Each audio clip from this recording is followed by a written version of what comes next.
கிறிஸ்துவுக்குள் மிகவும் பிரியமானவர்களே, கர்த்தராகிய இயேசு கிறிஸ்து நாமத்தினாலே உங்களை வாழ்த்துகிறேன். வேத மந்திரங்களுக்கு உரிய கடவுள் யார்? வேத மந்திரங்களுக்கு என்ன அர்த்தம்? வேதங்கள் மற்றும் சாஸ்திரங்களிலிருந்து பெறப்பட்டவை.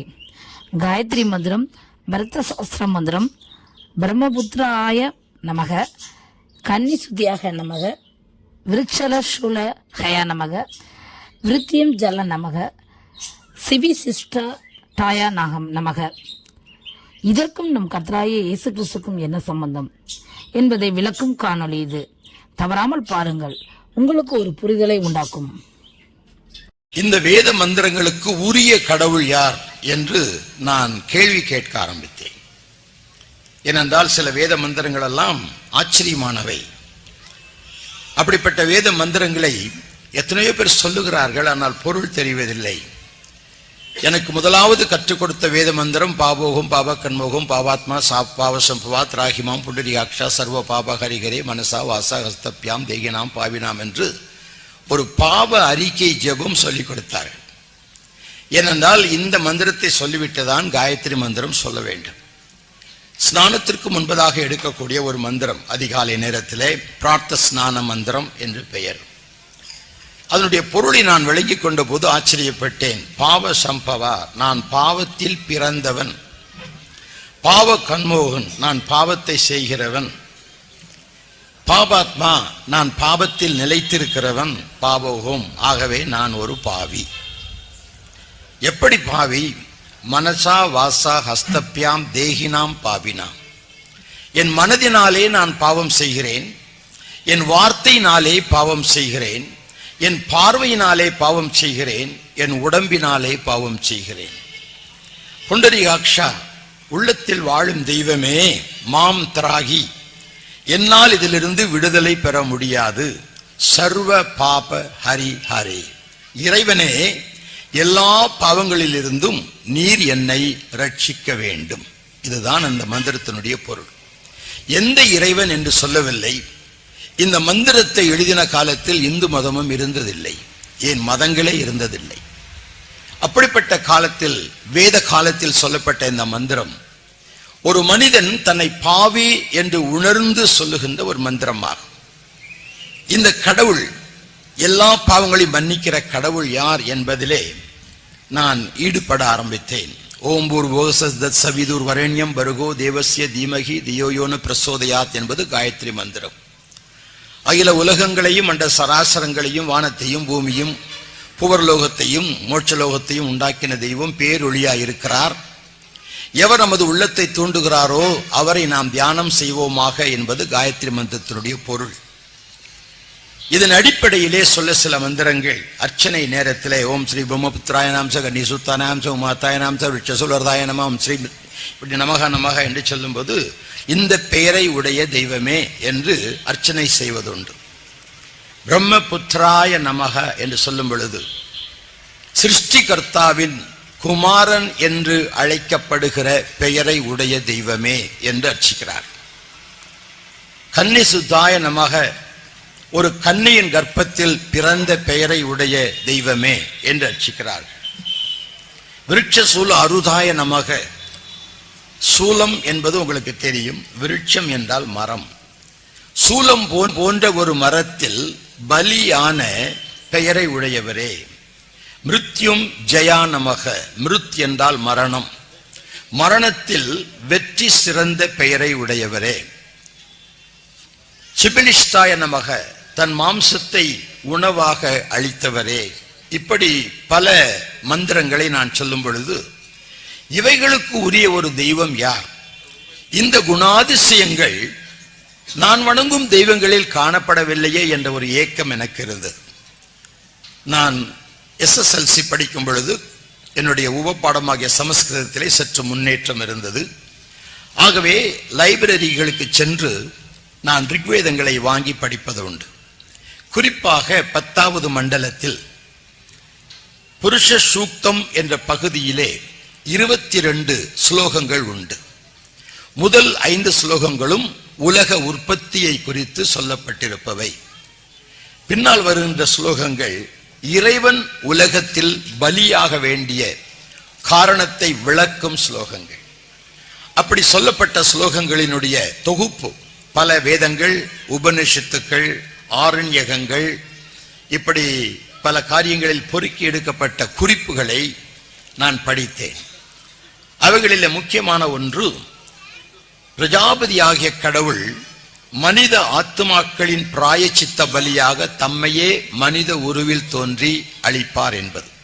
பிரஜாபதி தேவப்பியகம் ஆத்மானம் யஜ்யம் கிருதுவா பிராயச்சித்தன். இந்த மந்திரத்திற்குரிய ஒரு தெய்வம் யார்? பிரஜாபதிக்கு ஏன் இந்தியாவிலே கோயில் இல்லை? ஏன் பிரஜாபதியை பற்றி இன்றைக்கு யாரும் அறிக்கை செய்கிறதில்லை, அறிவிக்கிறதில்லை? பிரஜாபதி கடவுளை மறந்துவிட்டு புதிய புதிய கடவுள்களை எல்லாம் தோற்றுவித்திருக்கிறார்களே, காரணம் என்ன என்று நான் பல வேத பண்டிதர்களிடத்திலும் குருக்களிடத்திலும் கேட்டிருக்கிறேன். அவர்கள், நீ சின்ன பையன், உனக்கு இதெல்லாம் விளங்காது என்று சொல்லி மழுப்பி விடுவார்கள். அதில் நான் பார்த்த சில குறிப்புகள், நிஷ்களங்க புருஷன் பிரஜாபதி உலகத்திலே நிஷ்களங்க புருஷன், பாவம் இல்லாத பரிசுத்த மனிதனாக அவர் வர வேண்டும். குமாரி கர்ப்ப சம்பவ, ஒரு கன்னிகையின் கருவிலே அவர் பிறக்க வேண்டும். அவர் வாய் மூடி மௌனியாய் இருக்க வேண்டும். அவர் உடம்பில் இருந்து ரத்தம் வடிய வேண்டும். யதோ வைஷ புருஷ யதோ வைஷ வனஸ்பதி ததோ வைஷ புருஷா என்று சொல்வார். வனஸ்பதி மரம் வெட்டப்பட்ட போது அதனுடைய மரத்திலிருந்து ஜீவத்தண்ணீர் எப்படி பெருகிற்றோ அப்படியே பிரஜாபதி வெட்டப்படும் போது அவர் உடலில் இருந்து ரத்தம் வடியும் என்ற குறிப்பு காணப்படுகிறது.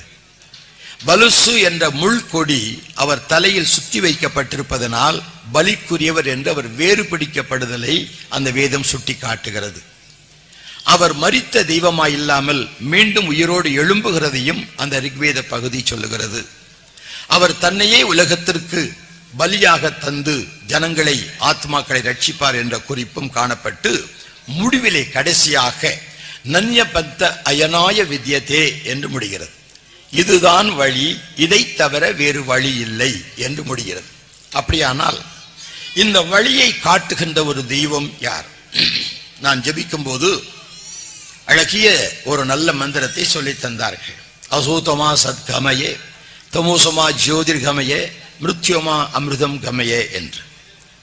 சத்தியம் இல்லாததிலிருந்து என்னை சத்தியத்திற்குள் வழி நடத்தும், இருளில் இருந்து என்னை வெளிச்சத்திற்குள் வழி நடத்தும், மரணத்துக்குள் இருந்து என்னை ஜீவனுக்குள் வழி நடத்தும்.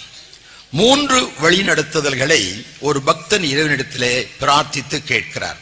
இது பிருகதாரணி உபனிஷத்திலே வருகிற ஒரு மந்திரம். நம்முடைய பைபிளிலே பாபத்தின் சம்பளம் மரணம் என்று ஒரு வசனம் உண்டு. ரோமர் 6ஆம் அதிகாரம் 23ஆம் வசனத்தில் பாபத்தின் சம்பளம் மரணம். சமஸ்கிருத வேதம் என்ன சொல்லுகிறது தெரியுமா? பாபபல் நரகாதி மாஸ்து, பாபத்தின் பலன் நரகம் என்று சொல்லுகிறது. சுடரும் ஒன்றாகும், மும்மூர்த்தி அல்ல, மூவருமே ஆழ்வுருவும் ஒன்றே ஆகும். அச்சுதா, இவர்கள் ஆண் பெண் அல்ல, அரணும் அல்ல, லிங்கமும் அல்ல, அனாதியான சச்சிதானந்தனையே வணக்கம் செய்து சற்குருவின் பாதம் போற்றி எச்சரிக்கை கொண்டு நட அப்பா, எண்ணிலா முக்தி வழி எய்தலாமே என்று அகஸ்தியர் சித்தர் பாடியிருக்கிறார். 3 சுடர்கள், ஆனால் ஒரு தீபம். அதை உற்று பார்த்தால் திரியிலே எரிவது அடங்கிய சுடர், அதில் மஞ்சள் வட்டமாய் தெரிவது அகன்ற சுடர், நமக்கு கிடைப்பது வியாபக சுடர்.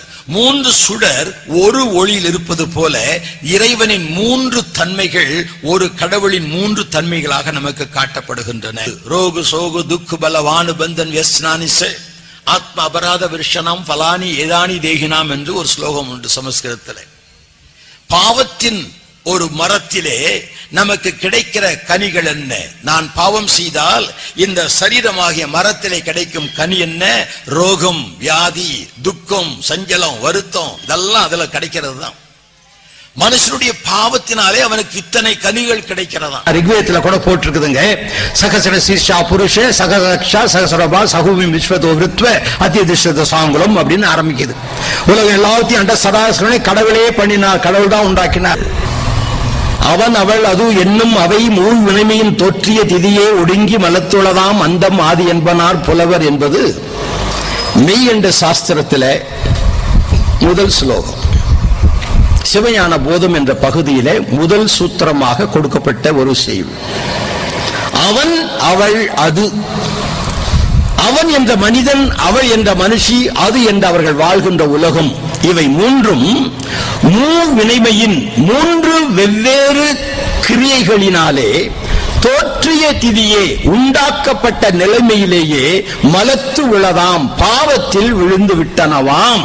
அந்தம் பரிசுத்த வாழ்க்கையின் முடிவு, ஆதி பாவத்தின் ஆரம்பம் என்பனார் புலவர் என்று புலவர்கள் வழி வழியாக சொல்லுகிறார்கள்.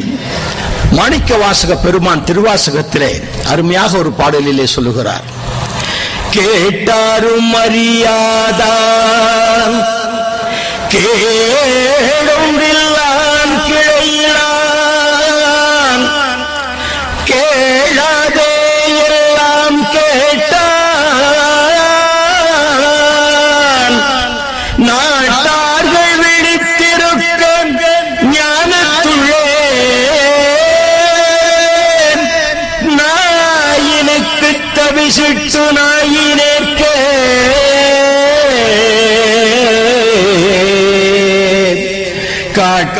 காட்டாதனவெல்லாம் காட்டி பின்னும் கேளாதனவெல்லாம் கேட்பித்து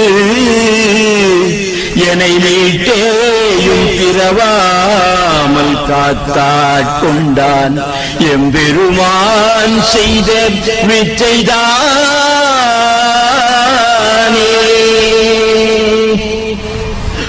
கடவுள் யார் என்று கேட்டால் மாணிக்கவாசகர் சொல்கிறார், கேட்டு யாரும் அறிய முடியாதவன், இந்த பொழி பேசுகிறவர், இந்த நிறத்தை உடையவர், இந்த பருமனை உடைய இந்த தேசத்தைச் சேர்ந்தவர் என்று கேட்டு அறிய முடியாதவர், கேடு ஒன்றும் இல்லாதவர். நம்மை போல கேடு கெட்ட தன்மைகள் இறைவனுக்கு இல்லை.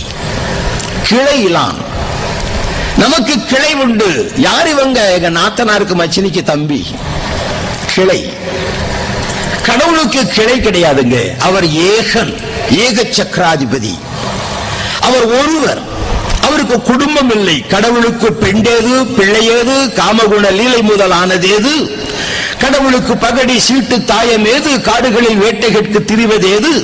கடவுளுக்கு காமிகளின் தொழில் இல்லை, காருண்ய தொழில் ஒன்றே கடவுள் பாரம் என்று ஞானவெட்டியான் என்ற சித்தன் பாடியிருக்கிறார். ஆகவே மாணிக்கவாசகர் இறைவனை பற்றி சொல்லும் போது அவர் கேட்டு யாரும் அறிய முடியாதவன், கேடு இல்லாதவன், கிளை இல்லாதவன். இவர் எப்படி? நாட்டார்கள் விழித்திருக்க, உலக மக்கள் எதிர்பார்த்து கொண்டிருக்க, நாயினுக்கு தவிசிட்டு நாயினருக்கே தன்னை நாய் என்று சொல்லுகிறார். கிறிஸ்தவ கீர்த்தனைகளின் முதல் பாட்டிலேயே சத்தாய் நிஷ்களமாய் ஒரு சுவாமியே மும்மிலதாய் சித்தாய் ஆனந்தமாய் திரிகின்ற திருத்துவமே என்ற பாடலிலே எத்தாய் நாயடியேன் என்று எச்.ஏ. கிருஷ்ணபிள்ளையர் அவர்கள் எழுதினார்கள். அன்பை பெருக்கி என் ஆருயிரை காக்க வந்த இன்ப பெருக்கே இறையே பராபரமே, தன்னை தந்து என்னை தடுத்து ஆட்கொண்ட நின் கருணைக்கு என்னை தந்து என்ன பயன் எந்தாய் பராபரமே. பராபர கனிமானையில எந்த கடவுளை பாடுகிறார்கள் எனக்கு தெரியல. பராபரமே, பரத்தில் இருக்கின்ற பரம்பொருளே, அன்பை பெருக்கி இறைவனுக்குள்ளே அன்பு பெருகிற்றாம். எதற்கு? என் ஆருயிரை காக்க, என்னுடைய ஆன்மாவை காக்க இன்ப பெருக்காக உலகத்திற்கு வந்தாராம். என்ன செய்தாராம்? தன்னை தந்து என்னை தடுத்து ஆட்கொண்டார். உலகத்தில் எத்தனையோ மதங்கள், எத்தனையோ கடவுள் இருக்கிறார்கள். பாவத்திலே வாழ்கிற ஒரு மனிதன் மீது அன்பு கொண்டு அவனை மனிதனாக மாற்றி தன்னுடன் மறுபடியும் சேர்த்துக் கொள்ள வேண்டும் என்பதற்காக அன்பு பொங்கினதனால் தன் உயிரை மனிதனுக்காக, மண்ணுயிருக்காக கொடுத்த ஒரு தெய்வம் உண்டானால் என் ஆண்டவராக இயேசு கிறிஸ்து ஒருவரை தவிர வேறு ஒருவரையும் சொல்ல முடியாது. தமிழ் தென்றல் திருவி கல்யாண சுந்தரனார் அவர்கள் ஆரம்ப காலத்திலே சிவபக்தராயிருந்தவர். சிவன் அருள் வேட்டல் என்று ஒரு பதிகம் எழுதினார். பிற்பாடு அவருக்கே அது மனநோவா இருந்தது. அவன் ஒரு கோபக்காரன், ருத்ரன் ஆகினாலே அவன் தெய்வம் அல்ல என்று முருகன் அருள் வேட்டல் என்று ஒரு பதிகம் பாடினார். அது எழுதி முடித்தவுடன் அவருக்கு யோசனை வந்தது, முருகன் 2 மனைவிக்காரன். ஆகினால அது சரியல்ல, நமக்கு நல்ல முன்மாதிரியாக இல்லை என்று கம்யூனிசத்தை நாடினார். பொதுமை வேட்டல் என்று கம்யூனிசத்தை குறித்து எழுதினார். அது எழுதி முடித்தவுடன் யோசித்தார், கம்யூனிசத்திலே கடவுளை பற்றியே ஒன்றும் இல்லை, ஆகவே கடவுளற்ற ஒரு மார்க்கத்தை நான் பின்பற்றக்கூடாது என்று அதையும் வேண்டாம் என்று தழுவிட்டார். இந்நிலையிலே தென்னிந்தியாவுக்கு மகாத்மா காந்தி அவர்கள் வந்தார்கள். அவருக்கு மொழிபெயர்ப்பாளராக திருவிக அவர்கள் நியமிக்கப்பட்டார்கள். மகாத்மா காந்தியுடன் அதிக இடங்களுக்கு சுற்றி பார்த்த திருவி கல்யாண சுந்தரனார் காந்தியமே இந்த இந்தியா மக்களுக்கு ஒரு வழிகாட்டியா இருக்கும் என்று காந்தியத்தை பற்றி ஒரு பதிகம் எழுதினார்கள். கோட்சே காந்தியை சுட்டுவிட்டான். இந்த நிலையில் திருவிக்க எழுதுகிறார், காந்தியின் பருவுடல் வீழ்ந்தது, அவ்வீழ்ச்சி என்னை இயேசு கிறிஸ்துவின் மலைப்பிரசங்கத்தை நோக்கி நடைபோட வைத்தது. காரணம், காந்தியத்தின் முழு பரிணாமமும் இயேசுவின் மலைப்பிரசங்கமே என்று முடிக்கிறார். கிறிஸ்து அருள் வேட்டல் என்ற நூலிலே இதை சொல்லுகிறார். காந்தியத்தின் முழு பரிணாமமும் மலைப்பிரசங்கம். யங் இந்தியா என்ற பத்திரிகையிலே மகாத்மா காந்தி அவர்கள் எழுதும் பொழுது, இந்திய மக்கள், இந்திய கிறிஸ்தவர்கள் இயேசு கிறிஸ்துவின் மலைப்பிரசங்கத்திற்கு மாத்திரம் செவி கொடுத்து உண்மையாய் நடந்திருப்பார்களானால் இந்நேரம் இந்தியா முழுவதும் ஒரு கிறிஸ்தவ நாடாக மாறியிருக்கும் என்று குறிப்பிடுகிறார். வேதமும் அதைத்தான் சொல்லுகிறது. என் நாமம் தரிப்பிக்கப்பட்ட என் ஜனங்கள் தங்களை தாழ்த்தி என் முகத்தை தேடி தங்கள் பொல்லாத வழிகளை விட்டு மனம் திரும்பினார். அது ஒன்றுதானே பிசாசு செய்ய விட மாட்டேன் என்கிறார். கூட்டங்களுக்கு போ, பிரசங்கத்தை கேள், பாட்டு பாடு, வீட்லயும் நிறைய பாட்டு கேசட் வாங்கி வை, பெருமையா சொல்லிக்கோ. ஃபாதர் பிக்மன்ஸ் கேசட் எல்லா வால்யூம் எங்க வீட்டுல இருக்கு, பெருமையா சொல்லிக் கொள்ளுங்க. நிறைய பாட்டு கேசட் வாங்கி வைங்க, செய்தி கேசட் வாங்கி வைங்க, எல்லாம் பிசாசு அனுமதிப்பான். ஆனால் கிறிஸ்துவின் சாட்சியாக இருக்க விட மாட்டான். காந்தியத்தின் பரிணாமம் எது? வட்டமேஜை மகாநாட்டிலே இங்கிலாந்து அரசரோடு பேசும்போது, இயேசு கிறிஸ்து பாவத்திலிருந்து மக்களை விடுவிக்கிறார் என்று நீங்கள் எங்களுக்கு சொல்லுகிறீர்களே, எங்களை ஏன் அடிமைகளாக வைத்திருக்கிறீர்கள், எங்களை ஏன் விடுதலை செய்யக்கூடாது என்ற கேள்வி அவர்களை ஆட்டி படைத்தது. ஆகவேதான் விடுதலை மார்க்கத்திற்கு மகாத்மா காந்தியை பயன்படுத்தினார்கள். திருவிக அவர்கள் இயேசுவை பற்றி சொல்லும்போது சொல்லுகிறார், ஏசினேன் உன்னை, இகழ்ந்தேன் இனிய மொழியை, கூசினேன் இல்லை, பின்னறி குறியனை குறித்து அழுதேன். இயேசுவே, என் உள்ளம் எய்தியது எப்படியோ, என் உள்ளத்திற்குள் இயேசுவே நீ எப்படி அப்பா வந்தாய்? உன் இனிய மொழியை நான் இகழ்ந்தேன், இதற்காக நான் வெட்கப்படவில்லை, கூச்சப்படவில்லை, ஆனால் என் உள்ளத்திற்குள் வந்தாயே, அது எப்படி? திருவிகாவின் கேள்வி. உன் குருதி மூழ்கினேன் உய்ந்தேன் திருக்குமரா, என் குருதி எங்கேயோ ஏற்றா என்று பாடினாரே. உன் குருதி மூழ்கினேன் உய்வடைந்தேன், ரட்சிக்கப்பட்டேன். திருக்குமரா, என் குருதியை நீ ஏற்றுக்கொண்டு உன் குருதியை எனக்கு தந்தாயே என்று சொல்லுகிறார். ஒரு பாடலிலே நான் ரசித்த பாடல் உண்டு. திருக்குறள் 2 குறளுக்கு திருவிகா சற்று முரண்பாடாக விளக்கம் கொடுக்கிறார். அன்பும் அரணும் உடைத்தாயின் இல்வாழ்க்கை பண்பும் பயனும் அது என்று இல்வாழ்க்கையை குறித்து திருவள்ளுவர் சொல்லுகிறார். அன்பும் அறமும் இருந்தால் இல்வாழ்க்கை பண்புடையதாக பயனுடையதாக இருக்கும் என்று அவர் சொல்லுகிறார். திருவிக அதற்கு ஒரு கேள்வி போட்டார். அறத்தின் இயலையும் அன்பின் இயலையும் ஆய்ந்து அளந்தேன், திறத்தை தெளிகிறேன். ஐயா, அன்பும் அறமும் இருந்தால் இல்வாழ்க்கை பண்பும் பயனுமாய் இருக்கும் என்று சொன்னாரே, அந்த அறம் என்றால் என்ன, அன்பு என்றால் என்ன என்று ஆய்ந்து அளந்து பார்த்தேன், ஆராய்ச்சி செய்து பார்த்தேன், திறத்தை தெளிகிறேன். 3வது வரி சொல்லுகிறார், சீற்ற கொலைஞரின் தீச்செயலை பொறுத்து அருள் செய் புனிதம் நினைவில் புகவும், அறம் அன்பு நீ என்று அறிந்தேன், கிறிஸ்து என் ஆருயிரே என்று முடிக்கிறார். திருவிக கிறிஸ்தவர் அல்ல, அவர் ஞானஸ்தானம் எடுக்கவில்லை. ஆனால் அவர் ஏன் தன்னுடைய மார்க்க தெய்வங்களை எல்லாம் விட்டுவிட்டு இந்த இயேசுவை அன்புக்கும் அறத்திற்கும் உதாரணமாக எடுக்க வேண்டும்? இது உங்களுடைய சிந்தனைக்கு வைக்கிறேன். ஒழுக்கம் விழுப்பம் தரலான், ஒழுக்கம் உயிரினும் ஓம்பப்படும் என்று வள்ளுவர் சொன்னார். உயிரை காட்டிலும் ஒழுக்கமே பெரியது, உயிரை விட ஒழுக்கம் நல்லது, அதை நாம் விரும்ப வேண்டும் என்று சொன்னார். திருவிக கேட்கிறார், கொழிக்குமோ தானே? ஒழுக்கம் விழுப்பம் தரலான், ஒழுக்கம் உயிரினும் ஓம்பென்றிருந்தால் கொழிக்குமோ தானே. ஐயா, நான் கேட்கறதுனால எனக்கு தானா ஒழுக்கம் வந்துருமா? நான் ஒழுக்கமா இருக்க வேண்டும் என்று நினைக்கிறேன், விரும்புகிறேன். அப்படி நினைப்பதனால எனக்கு ஒழுக்கம் வந்து விடுமா? திருவிக்கு அதற்கு பதிலும் சொல்லுகிறார். ஒழுக்க உருவாம் இயேசுவை உண்ணி உளத்தொழுதால் அழுக்கை கழுவும். இதே போன்ற விளக்கங்களை நீங்கள் அறிந்து கொள்வதற்கு இந்த சேனலை தொடர்ந்து பாருங்கள், சப்ஸ்கிரைப் செய்து கொள்ளுங்கள். அது உங்களுடைய ஆவிக்குரிய வாழ்க்கைக்கு பிரயோஜனமாக இருக்கும், உங்களுக்கு ஒரு புரிதலை உண்டாக்கும். தேவன் தான் உங்களை ஆசீர்வதிப்பாராக. ஆமென்.